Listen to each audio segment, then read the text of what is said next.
You know, I would have to say that I would count it more of knowing what you want to do as a little girl growing up in Memphis, Tennessee, and that was I always wanted to teach.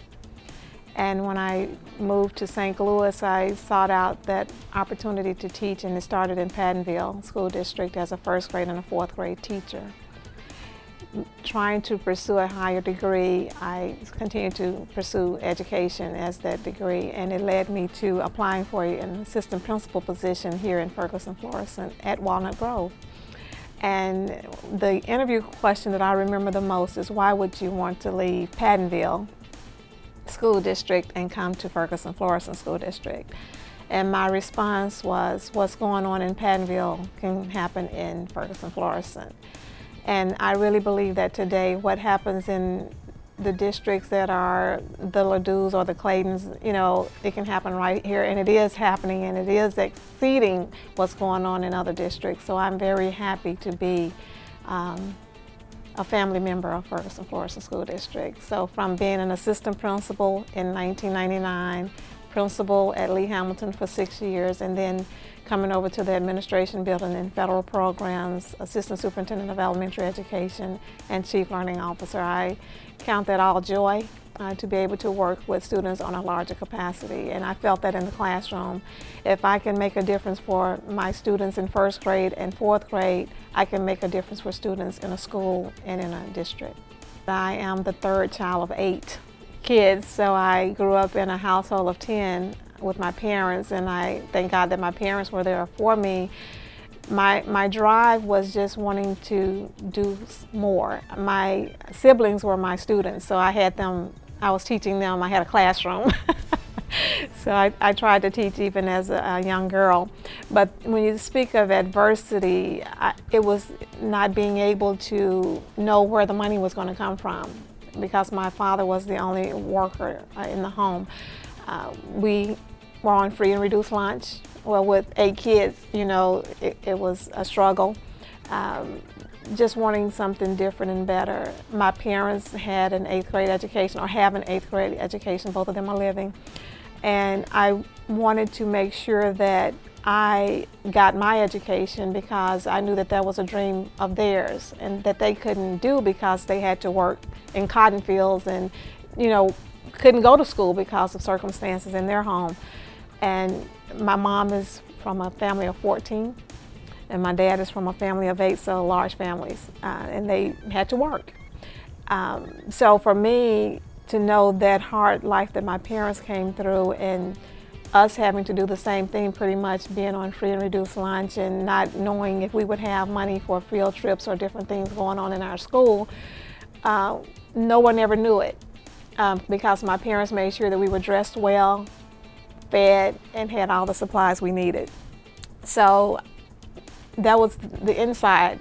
No one knows what's going on unless you tell them, because on the outside, when you walk out the door, you have to be ready to go. You have to be ready to make sure that you have what it needs to take you to the next level. So when we walked out of the door, my sisters and brothers, our job was to get all that we could get so that we could make things better for our children.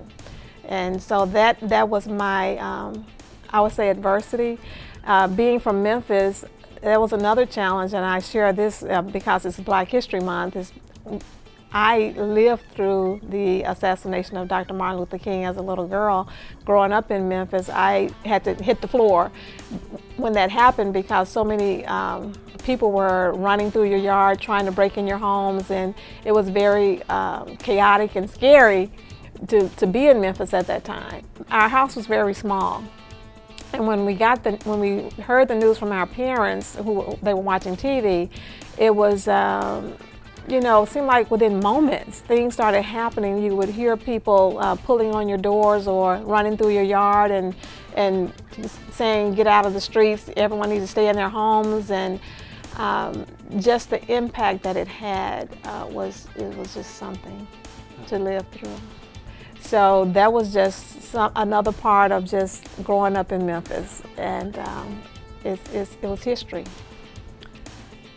I didn't learn this probably until older, but I would make a list of goals, things that you want to attain in life. And I have had that list now for over 15 years. I have marked off the list because things have been accomplished. I have a dated list of things that have been accomplished, as I said, and I think it helped to keep that in the forefront of my mind of what I wanted to do, and I keep it in my wallet. When I pulled that list out, I said, wow, you know, this did happen. You know, I wrote it down and it happened, you know, so that's setting goals and working toward those goals. You have to put legs on the dreams that you have. I would say, find your passion. You may not know what it is, but you just have to do something. You have to put legs on moving forward. If you stand still, you're not going anywhere. And it takes time sometimes to find out what you really want to do. As a little girl, I always knew that I wanted to teach, and I wanted to be in education. And believe it or not, this was not my first career. Sounds weird, huh? I was a budget analyst. I worked in business. My first degree is in business management. And I never gave up that dream or desire to want to teach. So I went back to school and became certified to teach. At 35 years old, I started teaching. It can be done. Just my goal for anyone is to just encourage and inspire and motivate our young people to keep moving. Even though I had to get a business management degree because I was overseas with my husband, and that was the only degree that was offered in business management, so I started working in business. When we came back to the States, it was my desire still to find that first love, that first passion to teach, and that's why I became certified to teach at Harris Stowe. Well, now I think it's Harris Stowe University. Follow your dreams and it'll happen. It'll happen.